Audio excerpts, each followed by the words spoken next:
dan batin itu terlaksana, baru Anda manunggal dengan alam. Alam zohir dan alam kibir. Maune alam dohir dan alam batin.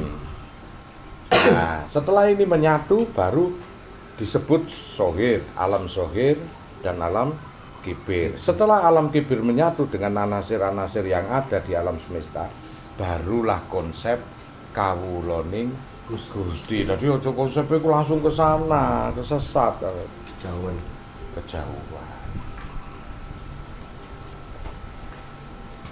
Jadi di sini itu saya mengajarkan antara manunggaling dohir dan batin dulu. Ada apa dengan batin? Kenapa harus ainul yakin? Kenapa harus harful yakin?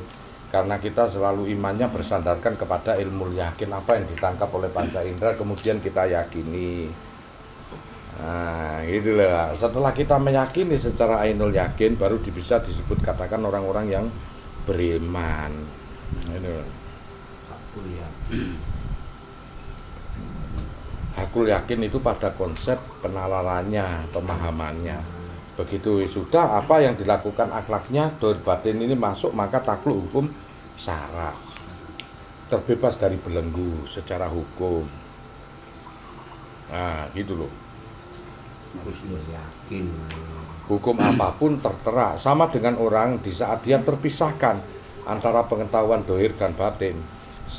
Terpisahkannya seorang laki-laki dan perempuan karena gurung cukup ilmu, dikepui wong itu. Tapi kalau sudah penyatuan dari sisi batin, maka hukum itu tak ada. Biarpun telanjang bareng nang jero, karena sudah disatukan dari syahadat, maka hukum itu tak ada. Dohir dan batin kalau sudah menyatu, hukum yang ada di bawahnya itu sudah lebur menjadi dirinya. Sudah tidak bisa dikatakan tabu lagi.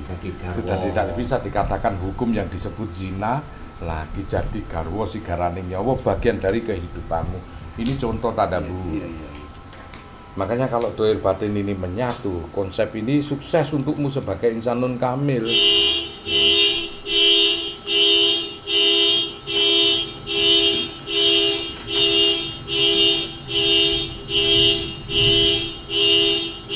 Landasannya adalah landasan yang ada.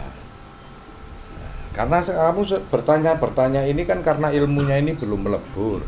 Ilmu yang ditanyakan dohir untuk menuju sisi batin durung melebur.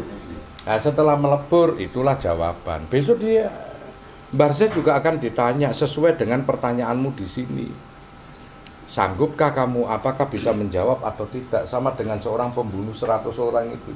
99 kemudian jangkep 1, dia bertobat diukur. Karena dia mau bertanya tentang pertobatan. Akhirnya jawabannya berada pada niat yang luhur itu. Hingga nggak perlu jawaban dari lisannya, dia sudah diampuni sama Allah lah itu. Tapi yang ditanyakan pertanyaannya belum terjawab ya Gus.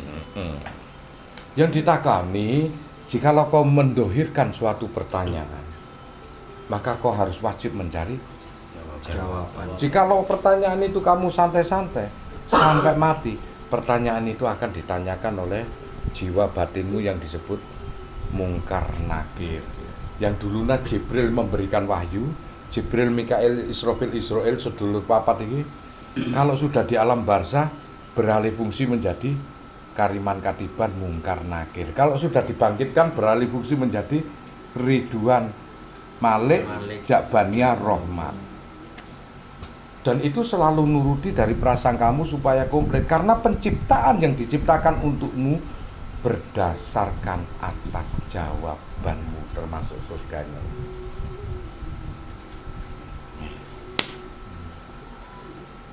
Seperti sejauh mana kamu bersyahadat? Hanya lisan, asyhadu an la ilaha illallah wa asyhadu anna muhammadar rasulullah. Kemudian kamu meresapi di dalam diri asyhadu an la ilaha illallah badan halusku wa asyhadu anna muhammadar rasulullah badan kasarku. Kemudian kamu mengerti hakikat asyhadu an la ilaha illallah diriku wa asyhadu anna muhammadar rasulullah bojoku. Gatuke dua kalimat syahadat sebagai pengertian pemahaman. Kemudian kamu mengetahui asyhadu an la ilaha illallah alam sohirmu wa asyhadu anna muhammadar rasulullah alam kibirmu.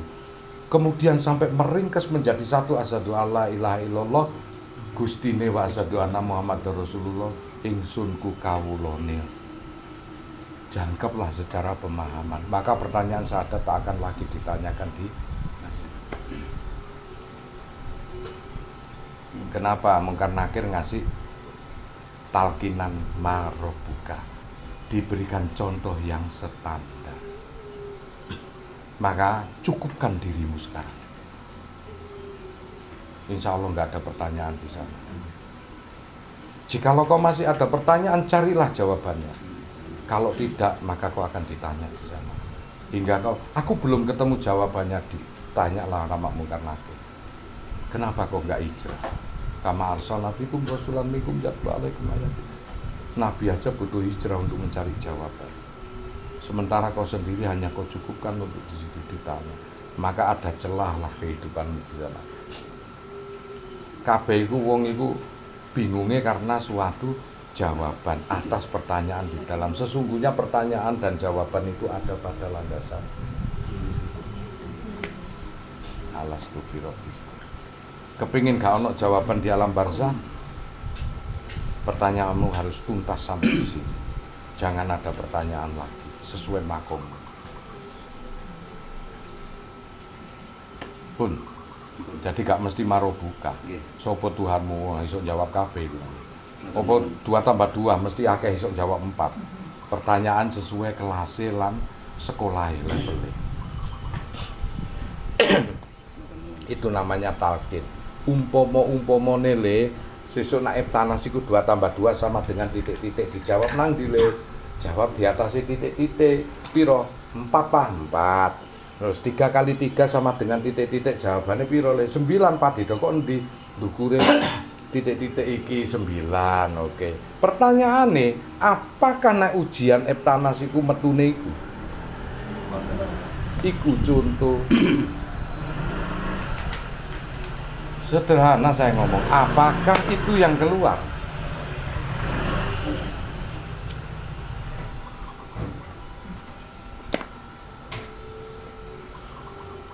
Simple saya ngomong itu. Mudah dipahami. Paham ya? Jadi cukupkan sampai di sini nek ilmu ya pemahamane. Nah, nek suatu kaweruh ya intisarine ilmu. Nah, nek rahasia ya kudu ngerti kalame. Ya. Nek suatu kejadian dan peristiwa harus ngerti jawabannya kabeh.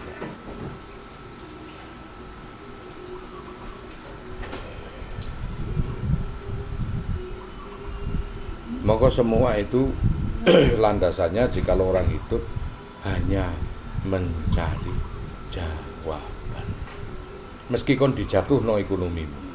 Kenapa saya begini? Cari jawaban. Kenapa aku bercerai? Cari jawaban. Semakin tahu jawabannya, semakin menyempurnakan kehidupan. Maka kalau kau tidak melaksanakan itu suatu pertanyaan, berarti kau tidak tanggung jawab atas jawaban apa ada. Makanya disebut menanggung jawabannya sendiri, disebut tanggung jawab. Selesai perkara. Hakikat. Nah, iya. Nah, sekarang apa yang ada di dalam relung hatimu? Pertanyaan, kalau itu kalimat harus dijawab dengan kalimat. Kalau itu suatu kehidupan harus dijawab dengan kehidupan. Kenapa kon cerai? Jebule nggak nuduh salah satu. Kon pelit ambek bojo. Jawabannya harus lo man. Ben sesuk nek duwe bojo meneh gak ucul cah. Ngono. Wis. Jawabannya gak mesti teko kalimat lisan kok nggih lah. Jawabannya teko merubah dirimu Sendiri. Wah, terus golek sing luwih elek, golek sing wayu pisan yo lumah ngono. Eman-eman nang golek padha eleke ngono. Jawabane golek sing indah, yo golek sing ayu dilomani. Padha ngingoni. Tujuannya apa? Golek dhuwit sakake. Wis ngono rasa nganggo ilmu pelet. Ngono. Nah ilmu pelet marai isin kowe karo Bu Santi akhire isin. Melet soal ibu. Melet. Wong wis membuka diri. Itu tebus.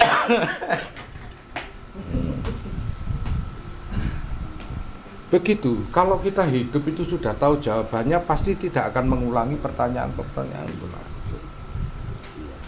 Kowe duwe bojo tok kerengi tok cereweti ya. Fungsine cerewet kanggo wong wedok iki wong lanang. Gak ono sing betah.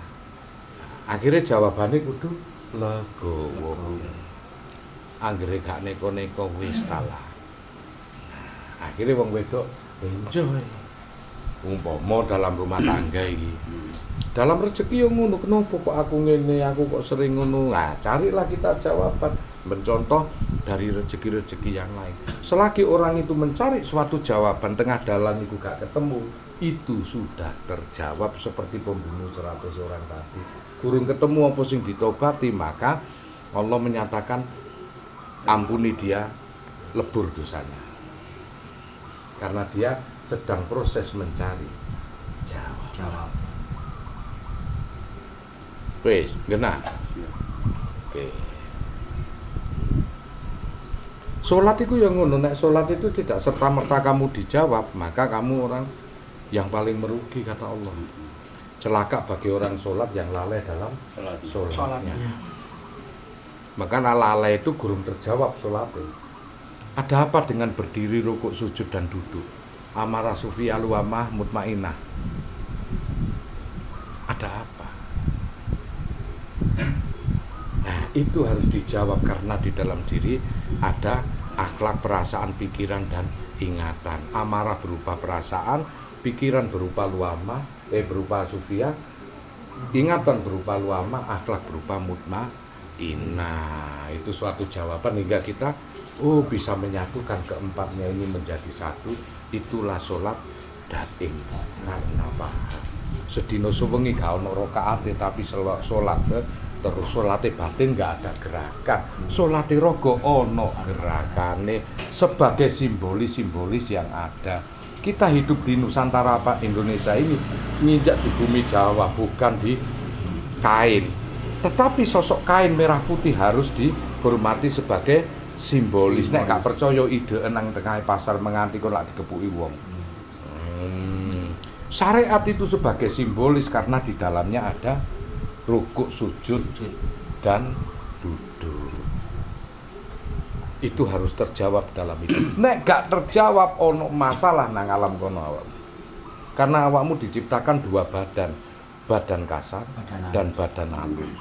Gerak sing tok lakoni iku olahraga, gerak sing tok rasakno iku olah rasa. Nek kon dempal dadi bina raga, nek dempal batinmu dadi bina rasa. Wis gampang wae.